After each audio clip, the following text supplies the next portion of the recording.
मेरा नाम अनंत पटेल है। मैं गुजरात से बांसदा असेंबली से विधायक हूँ। मैं दूसरी बार 2022 में फिर से इलेक्शन जीता हूँ।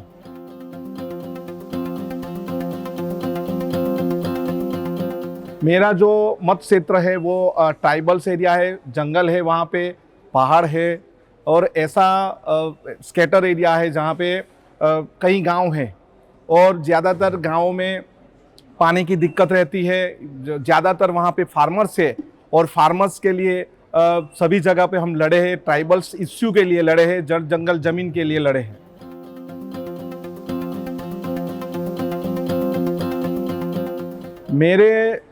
मेरे एरिया में पहले से स्कूलें थी, जो प्राइमरी स्कूल थे, प्राइमरी हेल्थ सेंटर थे, वो इतने अच्छे नहीं थे। वहाँ पे डॉक्टर्स नहीं थे, वहाँ पे स्टाफ नहीं थे और जो प्राइमरी स्कूल है उसमें जो टीचर्स होने चाहिए वो टीचर्स नहीं थे।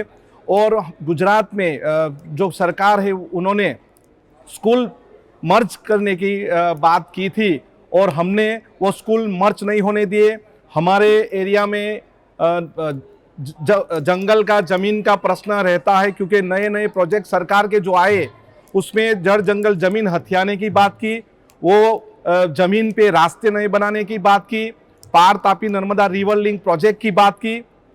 उसमें हमने प्रोटेस्ट किया और हमारे मुख्यमंत्री ने अभी वो करने स्थगित किया है डैम बनाने का। और रास्ते की बात की जाए तो भारतमाला प्रोजेक्ट में कई रास्ते वहाँ से निकलने वाले थे, उसका भी हमने विरोध किया, उसका प्रोटेस्ट किया। और हमने वो जो आदिवासियों की ज़मीन थी, जो छोटी छोटी ज़मीन में खेती कर रहे थे, वो हमने उनके साथ रह के उसकी ज़मीन हमने बचाई।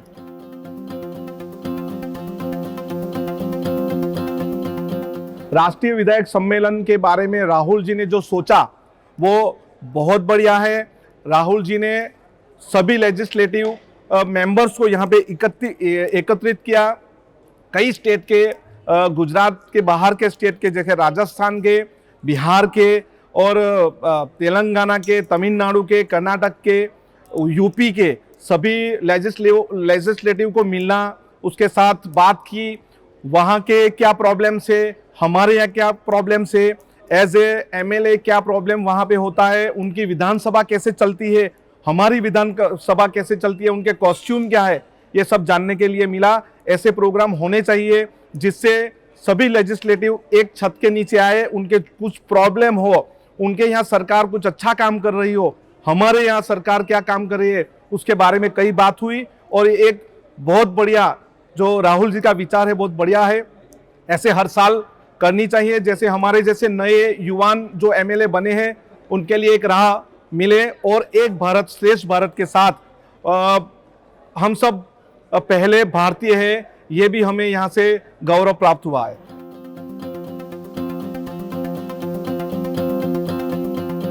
मेरा पहला इलेक्शन पहले गांव का सरपंच बना, उसके बाद दूसरी बार मैं सरपंच हार गया, उसके बाद ब्लॉक प्रेसिडेंट बना, यूथ कांग्रेस में गया, उसके बाद 2015 में पहली बार तहसील का इलेक्शन लड़ा और तहसील पंचायत का प्रमुख बना।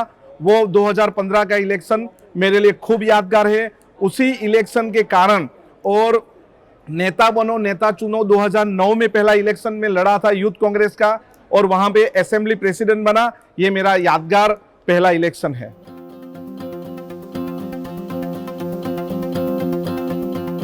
मेरे राजनीतिक आदर्श से देखा जाए तो सरदार वल्लभ भाई पटेल हैं, हमारे गांधी जी हैं और चाचा नेहरू है, वो हमारे आदर्श है। और राहुल जी भी अभी भारत जोड़ो यात्रा लेके निकले थे, वो भी राहुल जी हमारे आदर्श है।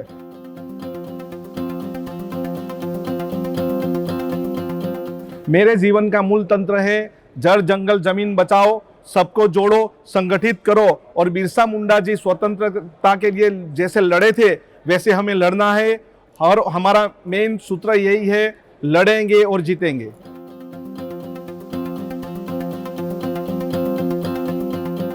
सबसे अच्छी विशेषता है अलग अलग धर्म एक साथ रहे और सब विविधता में एकता बने और हमारी विविधता में एकता में हमारी अखंडितता है।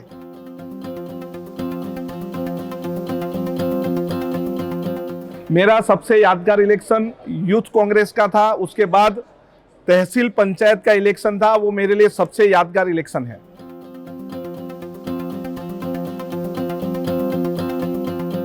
मैं आज की युवा पीढ़ी को यही बताना चाहता हूं कि आप राजनीति में आइए।